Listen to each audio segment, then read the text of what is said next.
ሙፈሪያት ካሚል የሚመሩት የስራና ክህሎት ሚኒስቴር በሺዎች ከሚቆጠሩ ዜጎች ቢሊዮን የሚቆጠር ገንዘብ መዝረፉ ተነገረ። ከሙፈሪያት ካሚል በታች ያሉ ሰራተኞች በቁጥጥር ስር ውለው ሲታሰሩ ሙፈሪያት ካሚል የብልጽግና ፓርቲ አመራር ስለሆኑ ብቻ ሳይታሰሩ መቅረታቸው እያነጋገረ ነው። ተጨማሪ ዘገባውን ተሰማላችሁ። በሳዑዲ አረቢያ የታሰሩ ኢትዮጵያውያን ስደተኞች የሞት ቅጣት እንደቀጠለ መሆኑ ተሰምቷል። የኢትዮጵያ መንግስት ምንም አይነት ጥያቄ ባለማቅረቡም ኢትዮጵያውያን በሳዑዲ አረቢያ ለሞት ተዳርገዋል። ተጨማሪ ዘገባውን ተሰማላችሁ። የዓለም አብያተ ክርስቲያናት ካውንስል ብልጽግና በቅርቡ መነኮሳትንና ቤተ ክርስቲያንን በድሮን ጨፍጭፎ መግደሉን ተከትሎም ተቃውሞ በማሰማት መግለጫ አውጥቷል። የመግለጫውን ይዘት ተሰማላችሁ። ጤና ይስጥልን። ከሸገር ቲዩብ የሳቱ መረጃዎቻችን ቀጥሎ ይቀርባሉ። ሸገር ቲዩብን ሰብስክራይብ ላይ ሼር በማድረግ አዳዲስ መረጃዎችን ከቻናላችን ታገኛላችሁ። ወደ ዝርዝር ጉዳዮቹ አለፈን።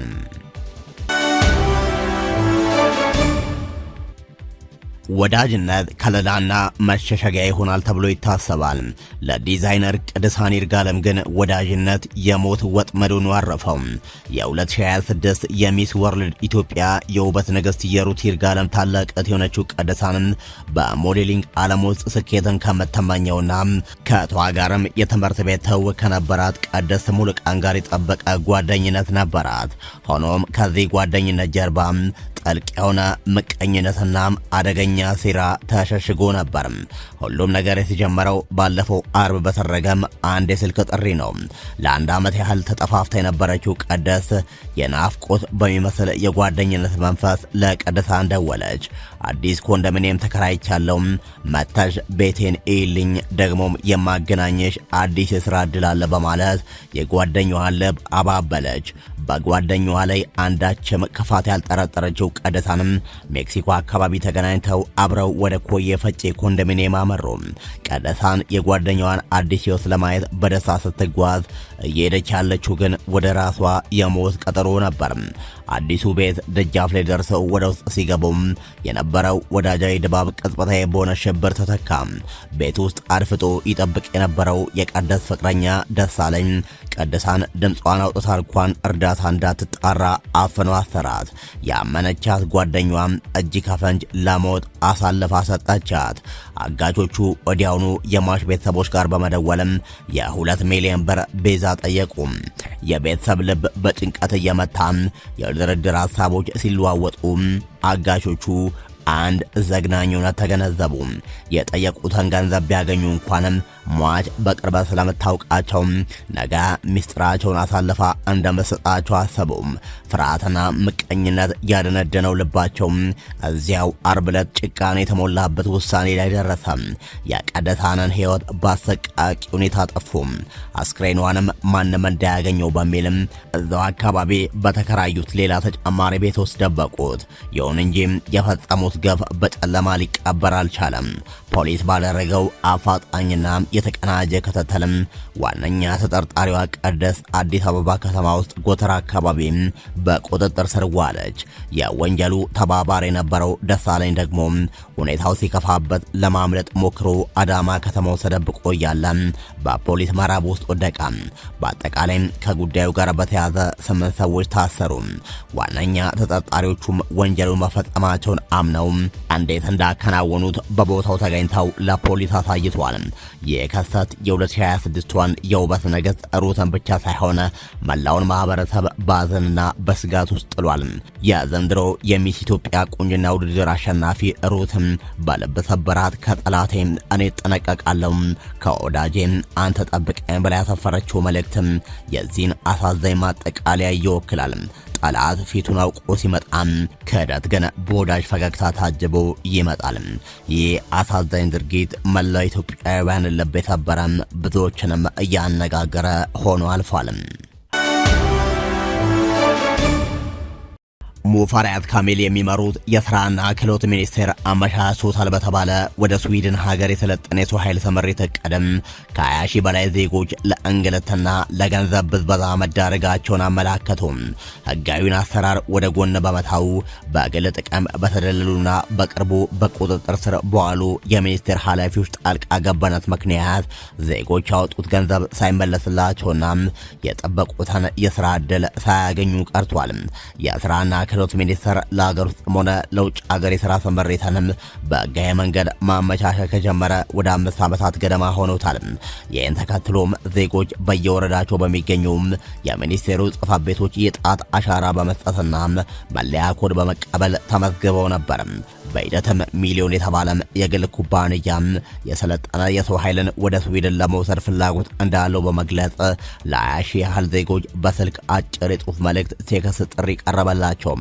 አመልካቾች ሚኒስቴር መስሪያ ቤቱ ባወጣቸው 17 የተለያዩ የሙያ ዘርፎች ዲፓርትመንቶች ተመዝግበው ተመርጣቸዋል የሚል ምላሽ ደረሳቸው። ዜጎች ይህንኑ ተመርጣቸዋል የሚል መረጃ በመያዝ ወደ ስራና ክህሎት ቢሮ ሲያቀኑም የስልጠና ኮርስ መውሰድ ግዴታ መሆኑ ተነገራቸው። ለዚህም እያንዳንዱ አመልካች በቴሌብር አማካኝነት 3600 ብር ከፍሎ ኮርሱን ወሰደ። ሆኖም ከ2017 ዓ.ም ጀምሮ ተስፋ የተደረገው የጉዞ ሂደት ቆሞ ጠብቆም ከሚል በቀር ምንም አይነት ተጨባጭ እርምጃ አልተወሰደም።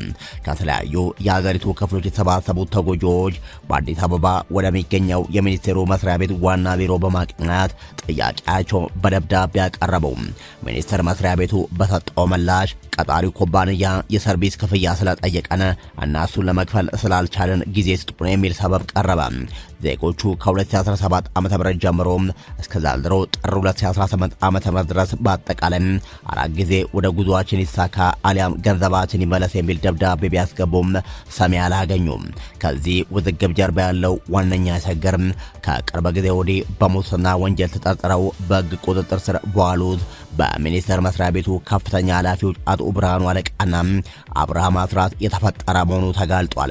የስዊድን አገር ኩባንያ ኢትዮጵያ ተወካይ ሆነው አቶ ቢኒያም ፈቃዱ በተደጋጋሚ እንዳስረዳው የኩባንያው ፍላጎት ሰራተኞችን በጥሩ የትምህርት ደረጃቸውና በስራ ልምዳቸው ብቻ ተመስርቶ በነጻ ውድድር መመልመል ነበረ። ሆኖም በስራና ክህሎት ሚኒስቴር በኩል ጉዳዩን ይመሩ የነበሩት እነ አቶ ብርሃኑ በራሳቸው መንገድ መርጠው በጉቦና በዘመድ አዝማድ የፈለጉትን ሰው ብቻ ለመላክ ጥያቄ አቀረቡ። ኩባንያው አሰራሩ ከሕግና ከሙያ ስነ ምግባር የጸዳ መሆን እንዳለበት በማሳሰብ የባለስልጣናቱን የሙስና ጥያቄ ውድቅ በማድረጉም በሁለቱ ወገኖች መካከል መግባባት ሊፈጠር አልቻለም። በዚህ ምክንያት የስምሪት ውሉ ሙሉ በሙሉ ሊቋረጥ ችሏል። ይህ በሕገወጥ ባለስልጣናትና በኩባንያው መካከል የተፈጠረው አለመግባባት የብዙ ሺህ ዜጎችን ሕይወት ጊዜና ተስፋ አበላሸም።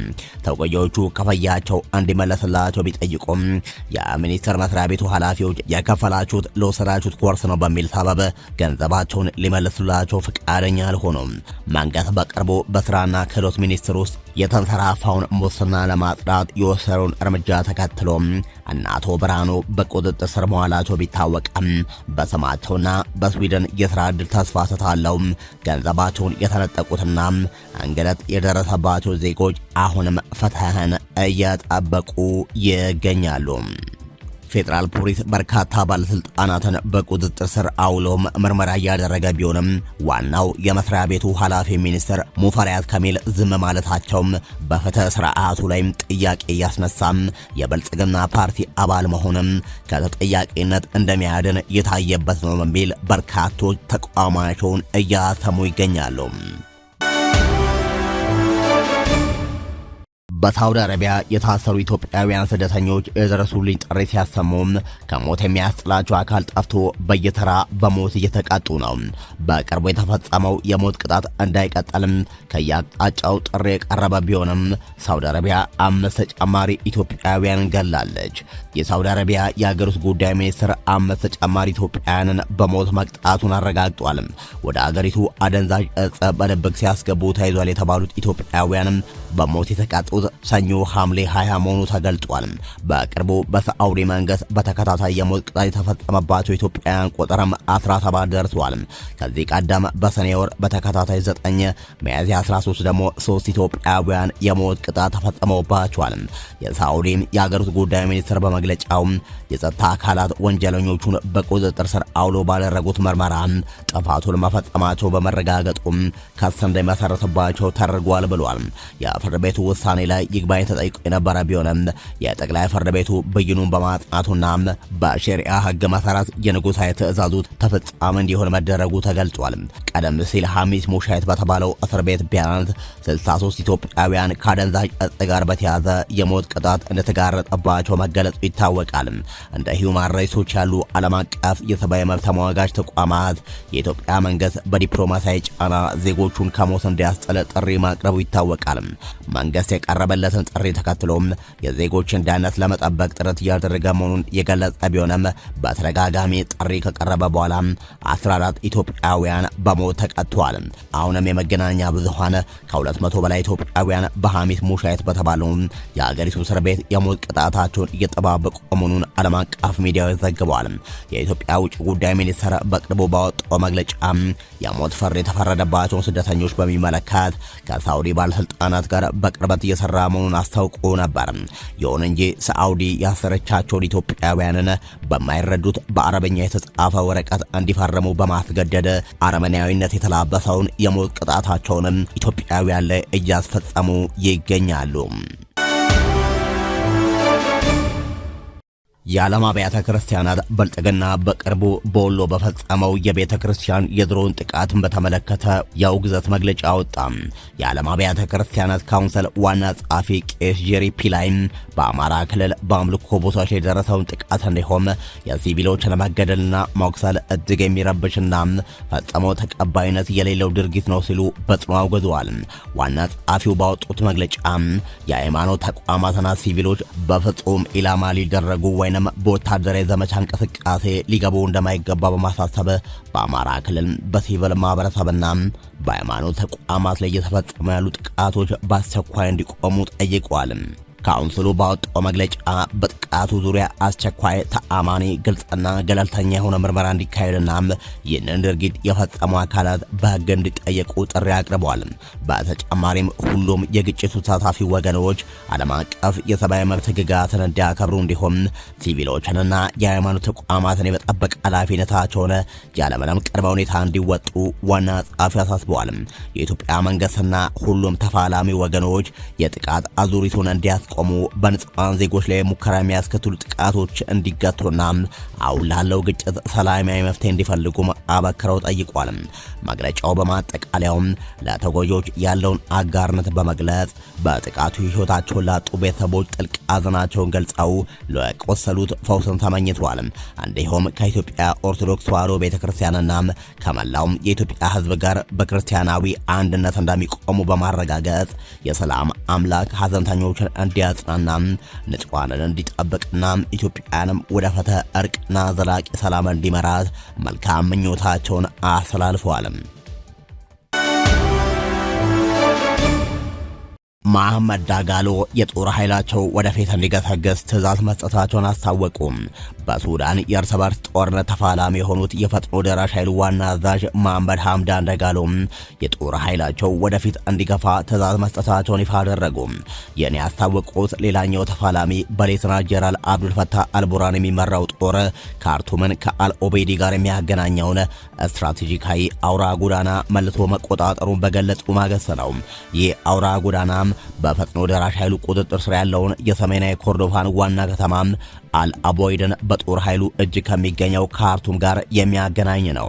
በአልኦቤይድ ከተማ ዙሪያ እየተካሄደ ያለውን ጦርነት በተመለከተ የተባበሩት መንግስታት ድርጅት ለሳምንታት ያህል የጅምላ ጭፍጨፋ ሊከሰት እንደሚችል ማስጠንቀቂያም ሲሰጥ መቆየቱ ይታወቃል። በከተማ ውስጥ በመቶ ሺህ የሚቆጠሩ ተፈናቃዮች የሚገኙ ከመሆኑም በላይ የምግብ፣ የውሃና የነዳጅ እጥረት እንዳጋጠመም በስፋት እየተነገረ ነው። ነው። የሌተና ጀነራል ጦር ኃይል ወደዚህ ከተማ የሚወስደው ዋና መንገድ መቆጣጠሩ ይፋ ማድረጉን ተከትሎ መሐመድ ሐምዳን ዳጋሎ ለወታደሮቻቸው አዲስ መመሪያ ማስተላለፋቸውን ገልጿል። በመመሪያው መሰረት ውጊያ እንዲያቆሙ ታዘው የነበሩ የጦር አዛዦች ክልከላው እንደተነሳላቸው አስታውቋል። መመሪያው ትላንት መተላለፉን ያስታወቁት ዳጋሎ በኮርዶፋን ግዛት ውስጥ በተካሄደው ዘመቻ ድል መገኘቱን ገልጿል። ዛሬ ባደረጉት ንግግር ጀግኖቻችን ላሳያችሁት ውጤት አመሰግናለሁ፣ ተግባራችሁ ተወጥታችኋል፣ መልካም ዜና እየመጣን ያሉት ዳጋሎ ባለፉት 24 ሰዓታት ውስጥ የእስላማዊ ንቅናቄ ሰራዊትና ሚሊሻዎቹ ባሉ ጦር ላይ ከፍተኛ ጉዳት ማድረሳቸውን አስታውቋል። ጨምረውም ታጣቂዎቻቸው ወታደራዊ እንቅስቃሴዎችን ቪዲዮ ከመቅረጽ እንዲታቀቡ አሳስበው አምስተኛ ረድፍ ብለው በጠሩት ቡድን ላይ እርምጃ እንዲወሰድም ትዕዛዝ ሰጥቷል። የጦር ኃይሉ ወታደራዊ ዲሲፕሊን በጠበቀ ሁኔታ እርምጃውን እንዲቀጥል ያሳሰቡት ዳጋሎ ከዛሬ ጀምሮ ወደፊት መገስገስ ብቻ ነው፣ ወደ ኋላ የለም ማለታቸውን ሱዳን ፖስት ዘግቧል። እንደ ዘገባው ይህ ንግግርም በኮርዶፋን አካባቢ በሁለቱ ተፋላሚዎች መካከል የተጠናከረ ወታደራዊ ግጭት ሊከሰት እንደሚችል የሚያሳይ ነው ተብሏል። ከሸገር ቲዩብ ለሳት ያዘጋጀናቸው መረጃዎቻችን እነዚህ ነበሩ። ቻናሉን ሰብስክራይብ፣ ላይክ፣ ሼር በማድረግ በየዕለቱ አዳዲስ መረጃዎችን ታገኛላችሁ። መልካም ጊዜም